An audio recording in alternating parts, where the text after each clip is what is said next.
നമ്മളിതിലേക്ക് എടുക്കുന്നത് 2 ഉള്ളി, ഉരുളക്കിഴങ്ങ്. നമ്മൾ ഇതിലേക്ക് എടുക്കുന്നതെന്ന് പറഞ്ഞാൽ ഉള്ളി, ഉരുളക്കിഴങ്ങ്, തക്കാളി, പിന്നെ വെളുത്തുള്ളി, ഇഞ്ചി, പച്ചമുളക്. ഈ ഇഞ്ചി, വെളുത്തുള്ളി, പച്ചമുളക് നമ്മൾ മിക്സിയിലിട്ടിട്ട് അരച്ചെടുക്കും. ഫസ്റ്റ് ഈ വലിയ ഉള്ളി വാട്ടിയെടുക്കും. അത് ഇപ്പം നമുക്ക് വീഡിയോയിൽ കാണാം. ഓയിൽ ഒഴിച്ച് എടുക്കണം.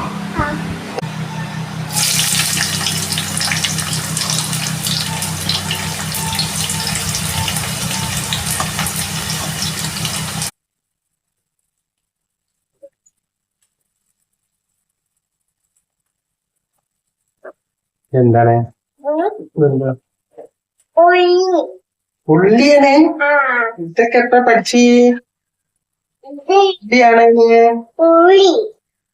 ഉള്ളിയല്ല, സോൾട്ട്. സോൾട്ട് അല്ല, സോൾട്ട്. വാവടണ്ടല്ലോ. കൈയെടുക്ക്. വാവട്ടാൽ എന്താ പറയാ, വാവന്റെ മേലേക്ക് തെറിക്കും ഓയിൽ. അപ്പൊ കൈ പൊള്ളിക്കും. വലിയ കുട്ടിയായിട്ട് കേട്ടോ. നമുക്ക് ദൂരത്തിന് പോകണം.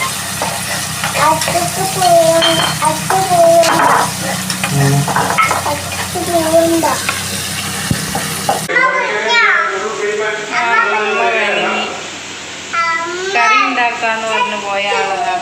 ഫോണും കൊണ്ടുപോയി. Full time phone കോളാണ്.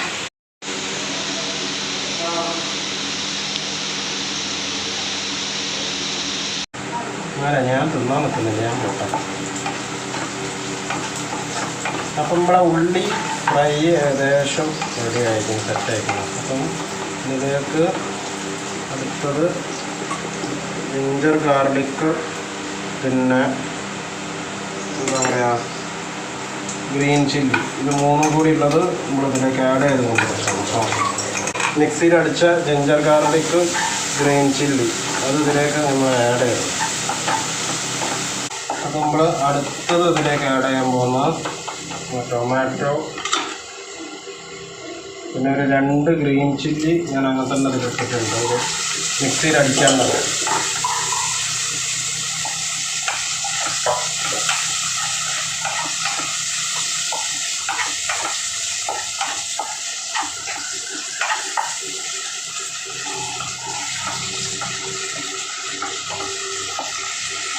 ഇനി നമുക്ക് കുറച്ച് മഞ്ഞൾപ്പൊടി വെച്ചിട്ട് ഒരു 1/2 സ്പൂൺ മഞ്ഞൾപ്പൊടി, മുളക് പൊടി, റെഡ് ചില്ലി. ഇത് നാട്ടിൽ നിന്ന് പൊടിച്ച പൊടി കേട്ടോ.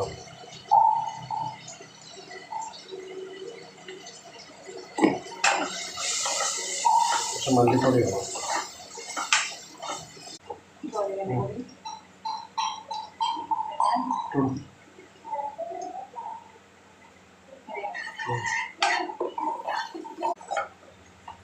ഇത്തിരി വെള്ളം.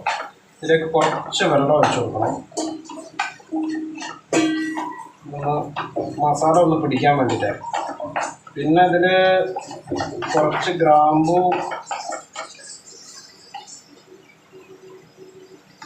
ഏലക്കായൻ്റെ ഒരു ചെറിയ കഷ്ണം ഇതൊക്കെ ആഡ് ചെയ്യാനുണ്ട് കേട്ടോ.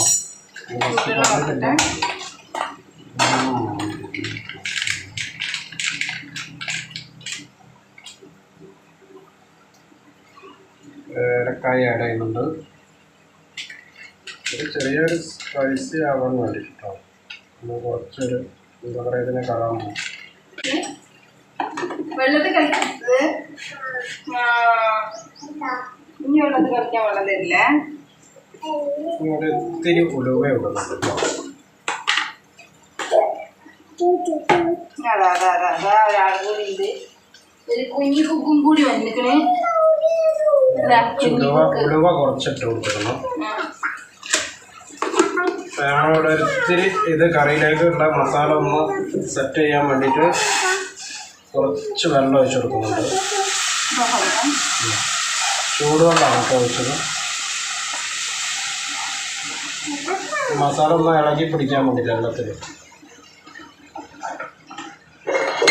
ഈ മസാലേൻ്റെ അകത്തേക്ക് ഉരുളക്കിഴങ്ങ്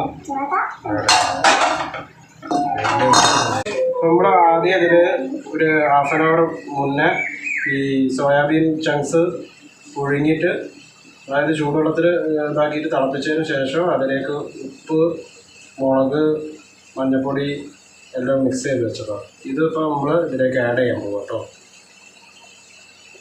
ഒരു ഹാഫ് ആൻ അവർ മുന്നേ ചെയ്ത് വെക്കണം, എന്നാലേ അതിലൊക്കെ മസാല പിടിക്കുകയുള്ളൂ. അതിൻ്റെ കൂടുതൽ വേണമെങ്കിൽ കുറച്ച് ഇഞ്ചി വെളുത്തുള്ളി പേസ്റ്റും ഒക്കെ ആഡ് ചെയ്യാം. പിന്നെ വേണമെങ്കിൽ കുരുമുളക് വേണമെങ്കിൽ അത് ആഡ് ചെയ്ത് കൊടുത്താൽ നന്നാവും. ഇവിടെ ഇപ്പോൾ കുരുമുളക് ഇല്ല, അതിനെക്കൊണ്ടാണ് ഞങ്ങൾ ആഡ് ചെയ്യുന്നത്. കറി ഏകദേശം സെറ്റായിരിക്കുന്നത്. അത് കുറച്ചുകൂടി ചൂട് ഗ്രേവി കിട്ടണ്ടേ, അപ്പോൾ അതിന് വേണ്ടിയിട്ട് പിന്നെ വേകാനൊക്കെ കൂടിയിട്ട് കുറച്ച് ചൂടുവെള്ളം, ഈ ഉരുളക്കിഴങ്ങൊക്കെ വന്നൊന്ന് വരണമല്ലോ. പാകത്തിന് വെള്ളം നോക്കിയിട്ട് നിങ്ങൾ ചെയ്താൽ മതി. ഇനി ഇതൊന്ന് മൂടി വെക്കാം. മൂടി വെച്ച് വേവിച്ചിട്ട് വേവ് പാകമാകുമ്പോൾ എടുത്താൽ മതി. അപ്പോൾ ഞാൻ പോയി വരാം. എങ്ങോട്ടാ പോണേ? സമയമില്ല.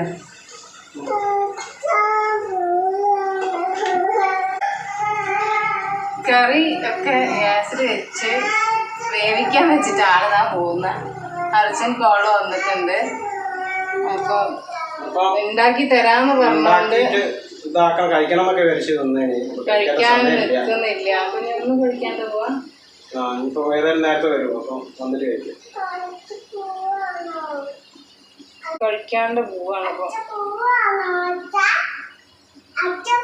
കറി ഉണ്ടാക്കുക, നമുക്ക് വീഡിയോ ഒക്കെ എടുക്കാന്ന് പറഞ്ഞിട്ട് കറി ഉണ്ടാക്കാൻ നിൽക്കുമ്പോഴേക്ക് കുറേ കോൾസ് വന്ന്. അപ്പോൾ ആ കോളൊക്കെ വന്നപ്പോഴേക്ക് കറി ഉണ്ടാക്കാൻ ലേറ്റായി.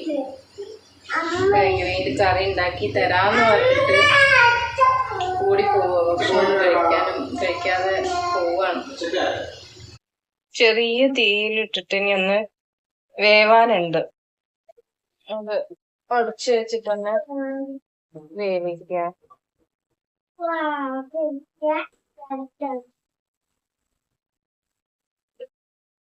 ഇടിയുണ്ടോ?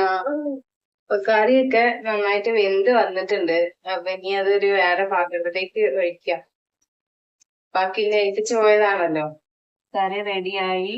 നല്ല കുറുകിയ നല്ല കറിയാണ്. വേറെ പാത്രത്തിലേക്ക് നമുക്ക് ഒഴിക്കാം.